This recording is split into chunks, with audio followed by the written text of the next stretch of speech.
Good morning, everyone. This is Marv Eisen from Timeless Dollar, and today is Friday, April 16th.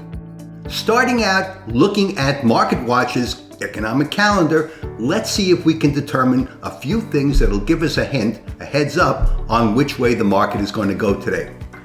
Now, the economic calendar doesn't show too many announcements today, and certainly nothing that's going to be market moving, but I want to call your attention. This off the screen, thank you. I want to call your attention to yesterday's economic calendar and the reports.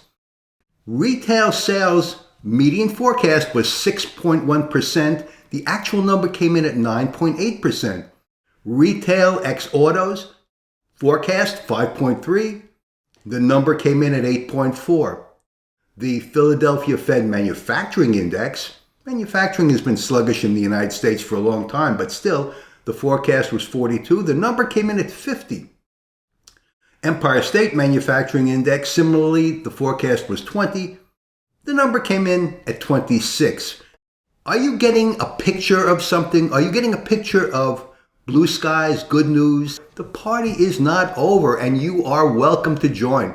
Moving over to today's CNBC site, we're looking at anything that would give us a hint of negative news. The news that we've already gleaned from the economic calendar gives us a pretty good feeling that things are on the up and up. And remember, the President Biden's infrastructure bill hasn't even been passed yet. So let's see if we can see anything that's negative. And I don't see anything that's negative.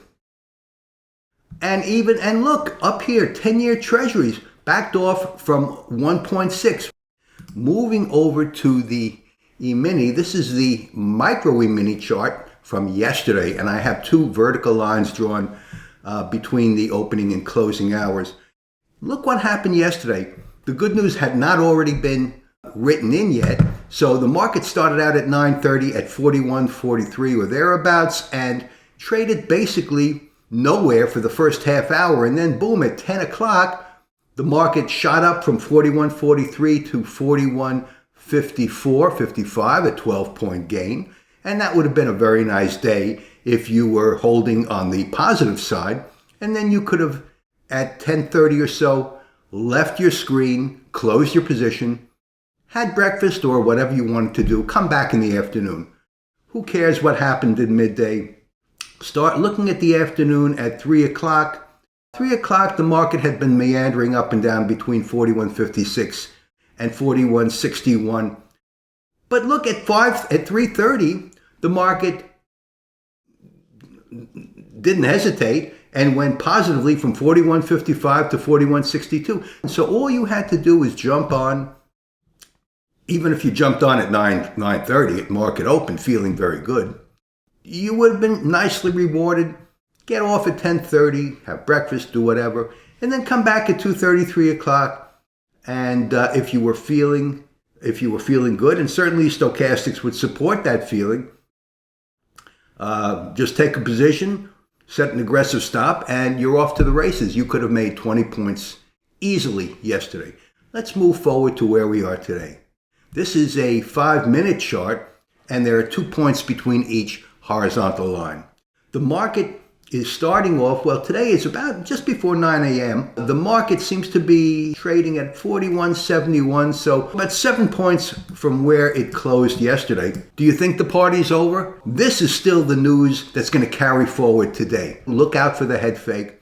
If the market starts up higher, you could jump on, try it out. It might back off, but I think it's going to head further up before the 11 a.m. hour. Keep your powder dry until you see a low-risk entry. There's no reason to trade until you are very, very sure that the market is going to be headed in the direction of your trade. This is Marv Eisen from Timeless Dollar. This is April 16th, a Friday. You have a great day. Stay safe. Trade smart. Oh, and by the way, if you are looking for some education and training on how to trade the S&P E-mini futures, check out my course at timelessdollar.com. I hear many people say, how can I make a living trading? Do you really need to make a living trading, or do you just need a few dollars that'll be a little extra gravy on top of what you already have each week? If so, check out my course at timelessdollar.com. Marv Eisen again, thanks for watching, and I'll see you in my next video.